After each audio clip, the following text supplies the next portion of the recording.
Lexie Natasha tweeted and was just saying a bunch about pride and how proud she was of this team. Have you kind of had similar emotions the last couple of days, and how do you balance that with a very painful ending? In the NBA or WNBA anticipated it. A player who secretly feared that today would be her release and questioned every shot she made. Throughout her first 2 seasons, she barely managed to get a spot on the team. Then, very immediately, everything was different. Lexie Hull not only had the greatest metamorphosis in the history of women's basketball, but she also became one of its most intriguing tales. And now, after years of enduring the Caitlin Clark storm, she has finally opened up about what it has been like. The actual one, not the polished media version. Before any of this made sense, she disclosed something that no one really anticipated hearing. If you appreciate this content, consider giving this video a like and subscribing to the channel. Believe it or not, more than 80% of viewers haven't subscribed yet. It's free and only takes a second, but it means the world to us. So, did you subscribe already? Great. Thank you so much for your support. Now, back to the video. Additionally, you must comprehend Lexie Hull's situation prior to Caitlin Clark entering Gainbridge Fieldhouse. The Indiana Fever selected Hull with the 6th overall pick in the 2022 draft. It sounds like a dream on paper. Overall, 6th place. Top 10 choices. A Stanford alumna's exceptional athletic and intellectual achievement in her final season garnered her a national championship, 3 All-Pac-12 selections, and the class and top 90 honors. This was meant to be the beginning. Instead, due to the bad sickness in those early years, it became a struggle that most outsiders never really noticed. Not quite as good. They were among the poorest clubs in the league because they had losing seasons and completely missed the playoffs. However, Hull had to fight all the while to make the squad. No young player wants to be in this circumstance. Each and every night mattered. Every item has a negative meaning. She was aware of her fearful behavior. She scored fewer than 5 points per game on average over her first 2 seasons. She performed for more than 20 minutes each night throughout her second season. But she was only able to get 6 points. The figures are accurate. She was being held back by something. Later on, Hull would identify that thing precisely. She was one of the few athletes who was willing to talk about those early years in public. See what she said to Glamour magazine. There were times when I thought I might be benched or cut if I didn't shoot. A Stanford alumnus, a top 10 draft pick, and someone with exceptional credentials are all lying awake, worried that one lost opportunity could kill their careers. That was what it felt like to be on a losing team with nothing to make you feel better. Those early years were really nerve-wracking, she remarked. No playoffs, a losing culture, and no room for error. The stakes were too great to win. Everything was important as a result. Additionally, that type of pressure affects more than just your shot. It enters your mind. On the court, it alters your breathing, movement, and thought processes. However, something occurred that altered not just Lexie Hull's career, but also the franchise's whole course and even the state of American women's basketball in general. Hull was suffocating, and nobody outside was noticing the fever. In the 2024 WNBA draft, Caitlin Clark was chosen 1st overall by the Indiana Fever. Here is a brief synopsis of Caitlin Clark's character at the time in case you need a reminder. The most decorated scorer in NCAA basketball history, regardless of gender. A player who, by herself, turned Iowa Hawkeyes games into sellouts and nationally televised events, broke decades-old records, and made Big Ten women's basketball a must-watch event. The frenzy surrounding her, which had never been seen for a women's basketball player, was about to be tested by the WNBA as a whole. It was genuine. Her record-breaking fan engagement and production throughout her debut season solidified her position as the league's most significant player. All of a sudden, the Indiana Fever emerged as the WNBA's most talked-about, contentious, and well-respected club. There were sold-out audiences, national broadcasts, and a media frenzy everywhere they went. Lexie Hull seen Caitlin Clark wearing the Indiana Fever shirt. The impact Caitlin Clark has had on her coworkers is rarely discussed. Beyond visibility, there were other considerations. There were other causes besides larger crowds, sponsorship deals, and the cameras that followed them. According to Lexie Hull, the main distinction is what takes place inside the lines during a game. Something that, unless you know what you're searching for, is practically invisible. Compared to nearly everyone who has ever played this game, Caitlin Clark has a unique perspective on the floor. She has a fantastic idea for the court. She has a distinct depth. Her ability to draw defenders inspires coaches as well. There are no barriers in the way of open perimeter shooters. It was absolutely freeing for someone like Lexie Hull, who had been torturing herself over every shot attempt for 2 years. When you consider what preceded the transition, Hull's portrayal of it acquires new meaning. I know I'm going to get open shots, but I don't need to be worried about whether they go in or they don't because I've put in the work to set myself up for this, and I'll live with the outcome, she confidently stated after Clark arrived. The figures confirmed the kind of freedom that can only be attained when the pressure valve is eventually unlocked. In 2024, Hull's three-point shooting percentage was 47%. 1%. It was a lifetime best and one of the finest shooting efforts in the league that year. Her three-point percentage fell back to 36.7% as a result of those looks, exactly where it had been in college prior to Clark's death. Even better than the words, the figures convey the story. However, the court wasn't the only location where things shifted. At this point, the plot becomes considerably more intriguing. This is because Lexie Hull and Caitlin Clark's off-court connection sparked controversy, attracted media attention, and became one of the most talked-about subjects in women's sports.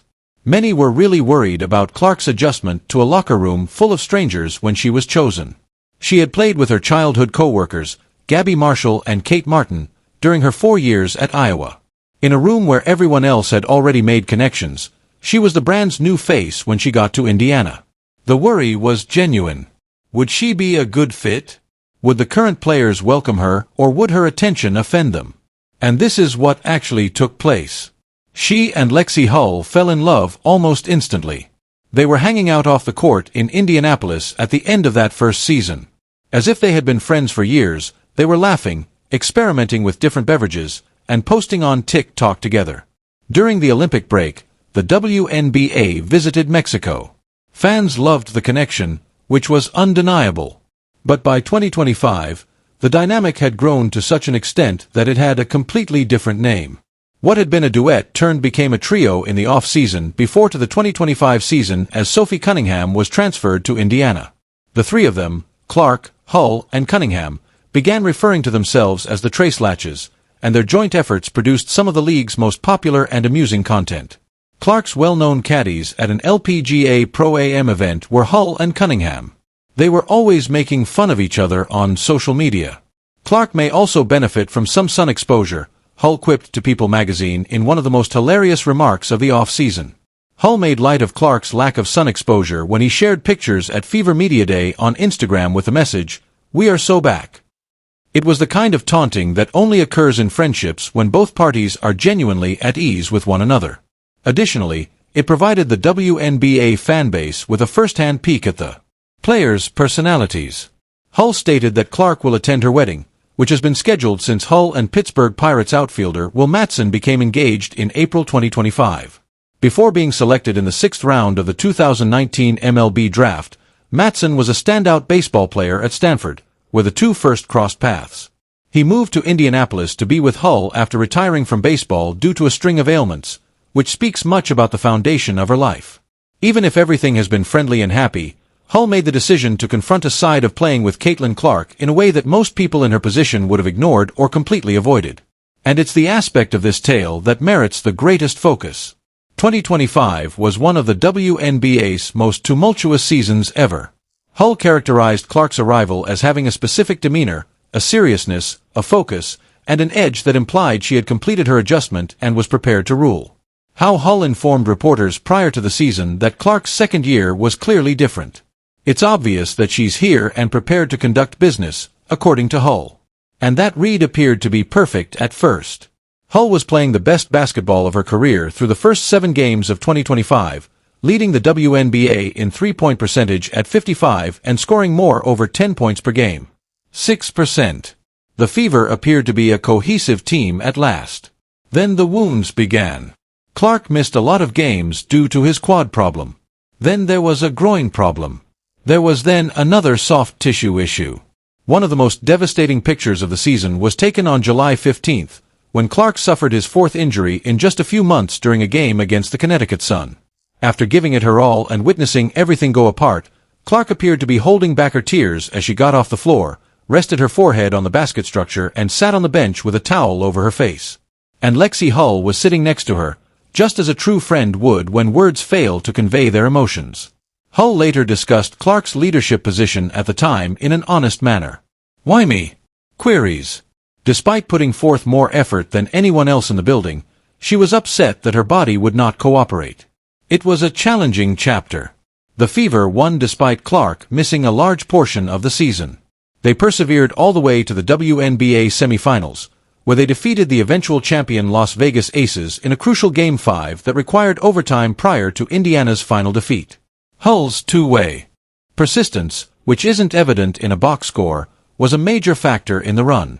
Taking command, making plays that kept games close when the team needed them, and consistently blocking the top perimeter scorer on the opposing team. She continued to consider a topic that she ultimately concluded the general public should be aware of. Lexie Hull decided to quit being cautious with her remarks after the October 2025 Women of the Year feature in a beauty magazine. Along with Nalissa Collier-Jones and the Sabali sisters, she was one of 5 athletes highlighted in the magazine. For someone who had quietly established himself as one of the league's most regarded players, this distinction was fitting. However, her engagement, attire, or basketball statistics are unrelated to the parts of that interview that went viral online. Hull made it clear that it focused on the disadvantages of facing the most well-known female athlete. "I think there is some envy over the Fever because of the media exposure and the people who have stood beside us since Caitlin came. On its own, that would have been sufficient to generate headlines. But then she went farther. She claimed that the Fever have heard what other teams have to say, as opposed to conjecture or outside rumors. Hull said they've heard players and teams in other locker rooms stating they can't let the Fever win. The target is real. It's true that every team puts forth extra effort when they play Indiana. And Hull has been at the heart of it ever since Clark arrived. Her response to everything is fascinating because of what she chose to do with it. She made no complaints. She didn't behave in a victimized manner. She leaned in. It's okay if something outside of our control gives you more desire to defeat us." Hull said. "Yes, because Caitlin Clark draws attention from sources other than fans, cameras, and sponsorship deals. Great if that's what it takes for you guys to come and put in extra effort. Everyone ought to believe that they are receiving the best from everyone else. We do, in my opinion, get everyone else's best. Being at the center of one of the most contentious situations in women's sports is handled in a remarkably calm manner. It covers opponents who designate all of Indiana's games as postseason contests. Included are referees under a microscope. People who have never been to a professional basketball arena examine, document, discuss, and weaponize every move a Fever player makes. And Lexie Hull has lived in all of it for the past 2 years. She has seen it directly in a way that no outsider could. And when she finally decided to speak her truth, she did it with a clarity that cuts through the cacophony. There is something worth considering when looking at Lexie Hull's whole journey. She also joined the league as a talented player on a poor team, going through seasons where every shot appeared to mean the difference between life and death. Her confidence was shattered. Her involvement was unclear. The franchise on which she had built her career was in ruins and she had little control over it. Then, when the most disruptive force in the history of women's basketball emerged, everything changed. The team's direction, the culture, the supporters, and even Hull's self-perception as a player. And instead of becoming overwhelmed by it all or disappearing into the background, she became a pivotal figure in the most compelling story in the WNBA. Thanks to the friendship, the social media moments, the in-court collaboration, the moving sideline scenes, and the open glamour interview, Lexie Hull has transformed into someone she was never during those challenging early years. A household name. Her ability to shoot three-pointers made her dangerous. Her defense made her essential. However, her determination to be open about what it meant to be in Caitlin Clark's universe made her legitimately interesting to those who follow this league regularly. The question that currently hangs over everything is what will happen next. Hull began the offseason as a restricted free agent for the first time in her career, which changes the equation in ways that even she said she couldn't fully predict. She has made a life for herself in Indianapolis. Her fiancé relocated to be close to her. She has said how much she loves Indiana overall, the series, and the fans. But in the business world of professional sports, sentiment isn't always crucial. Furthermore, no one in the league is currently able to adequately navigate the additional layers of uncertainty generated by the WNBA's collective bargaining position. The Fever is able to match any offer that is made to her. Furthermore, given what she contributed in 2025, it is expected that Indiana would do whatever it takes to keep her. Please share your thoughts in the comments section, subscribe, and enable all notifications so you don't miss anything. We'll see you in the next one after you click the video on the screen.